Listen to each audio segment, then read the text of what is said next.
चलिए शुरू करते हैं आज की क्लास। और आज हम इस क्लास में पढ़ने वाले हैं मलेरिया को।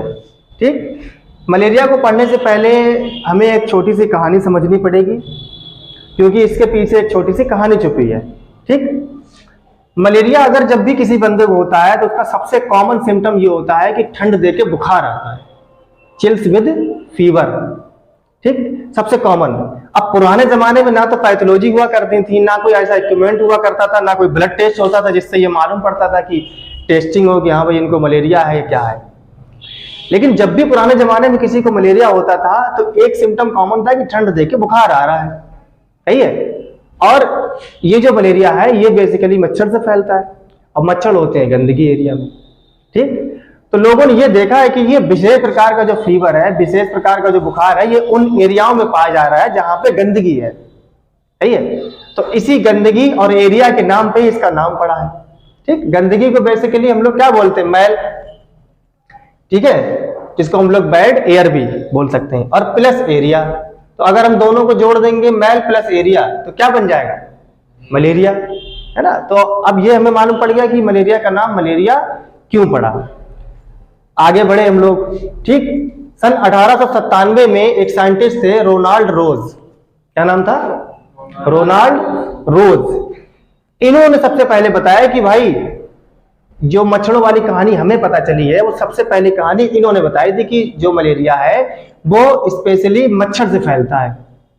अच्छा, इन्होंने सिर्फ इतना बताया था खाली मच्छर से फैलता है, ये नहीं बताया था कौन से मच्छर से फैलता है। मच्छर भी कई सारे उनकी स्पीसीज होती हैं, प्रजातियां होती हैं।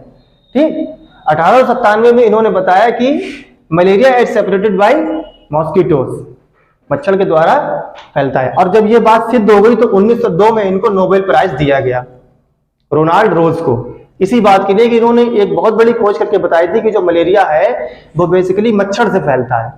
किससे फैलता है, मच्छर से। आगे चल के और जांचें हुई और साइंटिस्ट आए, फिर हमें ये मालूम पड़ा कि मच्छर से नहीं, ये एक विशेष प्रकार के मच्छर से फैलता है। सारे मच्छरों से मलेरिया नहीं फैलता है। वो जो विशेष प्रकार का मच्छर था उसका नाम था एनाफिलीज। क्या नाम था, एनाफिलीज। कहाँ गया एनाफिलीज, ये रहे। फिर और जांचें हुई तो फिर और में ये मालूम पड़ा कि मादा एनाफिलीज यानी कि फीमेल एनाफिलीज से मच्छर ये मलेरिया फैलता है। इतनी बात समझ में आई। क्या जाना कि मलेरिया का नाम कैसे पड़ा। ठीक है, और किन्होंने बताया कि मच्छर के द्वारा फैलता है, और 1902 में इन्हें नोबेल प्राइज दिया गया। और फिर मालूम पड़ा कि लोगों ने फिर और जांचें हुई, फिर ये मालूम पड़ा कि नहीं, मच्छर से फैलता है लेकिन मच्छर नहीं फैलाता है।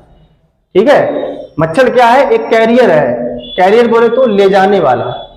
अब क्या ले जाने वाला, उसका नाम है प्लाज्मोडियम। ठीक है, ग्रुप नंबर 3 जिसका नाम था प्रोटिस्टा, उस ग्रुप में जीव थे प्लाज्मोडियम नाम के। ठीक है, और ये प्लाज्मोडियम बेसिकली होते पैरासाइट। अब ये समझते पैरासाइट क्या होता है। पैरासाइट ऐसे जीव होते हैं जो दूसरों के ऊपर निर्भर रहते हैं अपने जीवन को चलाने के लिए। उनको वो, और हिंदी में इसीलिए कहते हैं इनको परजीवी। सही है। तो ये प्लाज्मोडियम इस मच्छर यानी कि मच्छर के अंदर जो मॉस्किटो है वो प्लाज्मोडियम अपने अंदर जाता हुआ यानी कि उसके अंदर होता है, और वही प्लाज्मोडियम जब वो हमारे अंदर बाइट करता है, ह्यूमन के बाइट करता है, तब ये प्लाज्मोडियम ह्यूमन के अंदर ब्लड में पहुंच जाता है। तो पता ये चला कि मच्छर सिर्फ क्या है, कैरियर है, उस प्लाज्मोडियम को ले जाने वाला। मच्छर नहीं फैला रहा बीमारी। समझ में आ रही बात, नहीं आ रही, ये चीज है। फिर इसमें धीरे धीरे समय भी बढ़ता गया, फिर और थोड़ी जानकारी पड़ी।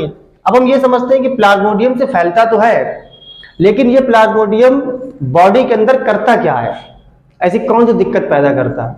तो प्लाज्मोडियम जैसे ही हमारे मच्छर के थ्रू ब्लड के अंदर पहुंचता है, ब्लड के अंदर आरबीसीज होती हैं, और उन आरबीसीज को डिस्ट्रॉय करना शुरू कर देता है। क्या करना शुरू कर देता, डिस्ट्रॉय मतलब होता है कि आरबीसीज को रैप्चर करना या खराब करना। अब आरबीसीज क्या होती हैं, आरबीसीज हमारे ब्लड में वो एलिमेंट्स होते हैं, ठीक, जो ऑक्सीजन को लेने और कार्बन डाइऑक्साइड को छोड़ने का काम करती हैं। अब जब यही सही नहीं होंगे, आरबीसीज अगर सही नहीं होंगी तो क्या होगा, ना तो ऑक्सीजन बॉडी के अंदर सही से पहुंच पाएगी और ना कार्बन डाइऑक्साइड बाहर निकल पाएगी। जब ऑक्सीजन ही बंदे के अंदर सही से नहीं पहुंच रही है तो और भी दिक्कतें सामने पड़ेंगी। समझ में आई इतनी बात, क्या कर समझ लिया।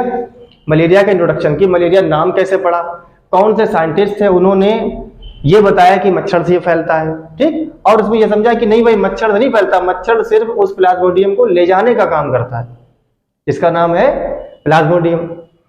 और असल में भी जो है मलेरिया कौन फैलाता है, प्लाज्मोडियम, प्लाज्मोडियम की वजह से मलेरिया फैलती है।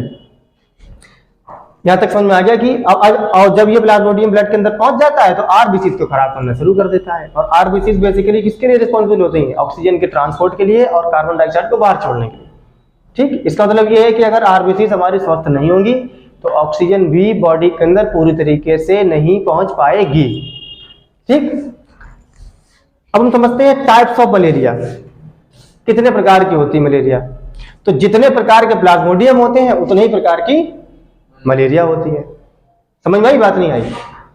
तो सबसे पहला प्लाज्मोडियम है प्लाज्मोडियम फैल्सीफेरम, ठीक। ये मोस्ट डेंजरस होता है। डेंजरस मतलब क्या है कि अगर ये ब्लड के अंदर एंट्री कर जाए,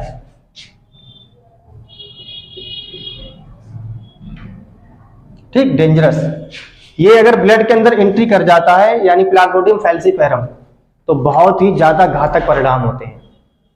समझ में आई, बात नहीं आई?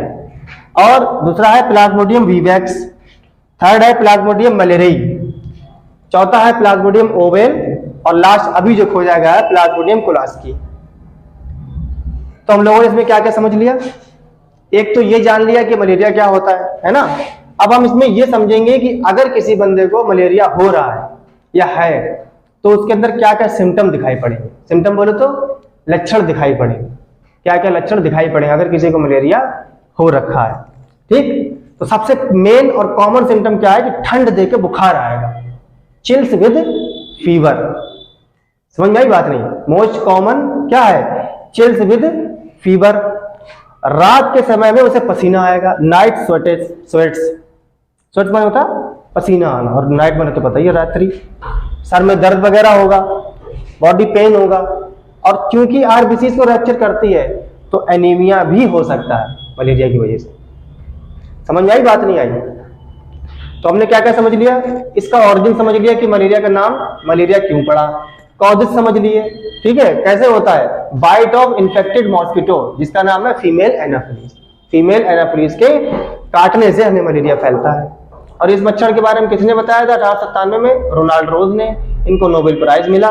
फिर हमने प्लाज्मोडियम समझा, पैरासाइट होते हैं, फिर हमने टाइप्स ऑफ मलेरिया समझा, सिम्टम भी समझ लिए। अब हम ये समझेंगे कि अगर किसी को मलेरिया हो रखा है तो हम कैसे कैसे उसको ट्रीटमेंट दे सकते हैं। तो अब हम समझेंगे ट्रीटमेंट, मतलब अगर किसी को मलेरिया हो रखा है तो हम कैसे कैसे उसको सही कर सकते हैं। अब क्योंकि हमने ये जान लिया कि मलेरिया का कारण बेसिकली कौन है, मच्छर, और अगर हमें मच्छरों से बचना है तो गंदगी से बचना पड़ेगा। समझ में आ रही, बात नहीं आ रही? तो क्या है लिविंग, अच्छा इसमें ट्रीटमेंट हम हर बार दो प्रकार के पढ़ेंगे, एक तो हम फार्मेसी से संबंधित पढ़ेंगे क्या कौन सी दवाइयां मलेरिया में इस्तेमाल की जाती हैं, दूसरा होता है नॉन फार्माकोलॉजिकल। नॉन फार्माकोलॉजिकल मतलब ये होता है कि दवाइयों के अलावा हम और मलेरिया को कैसे ठीक कर सकते हैं। तो सबसे पहला और मेन इंपॉर्टेंट थिंग्स क्या है कि लिविंग इन हाइजीन, ठीक है, इन्वायरमेंट। हम एक ऐसे इन्वायरमेंट में रहें जहां पे साफ सफाई हो। हाइजीन मतलब होता है साफ सफाई, जहां साफ सफाई होगी वहां पे गंदगी नहीं होगी, जहां गंदगी नहीं होगी वहां मच्छर नहीं होंगे, और जहां मच्छर नहीं होंगे वहां पे मलेरिया नहीं होगा। दूसरा क्या है फार्माकोलॉजिकल, दवाइयों कौन कौन सी ट्रीटमेंट या दवाइयों के द्वारा हम सही कर सकते हैं। तो कुछ बेसिकली दवाइयां चलाई जाती हैं मलेरिया के ट्रीटमेंट में, जैसे क्लोरोक्विन, प्रीमाक्विन, आर्टीथर, क्यूनिन और भी बहुत सारी हैं।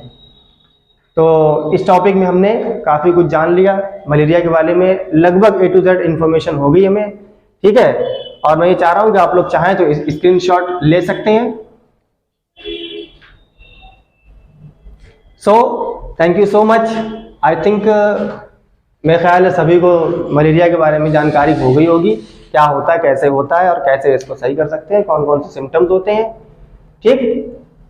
Thank you.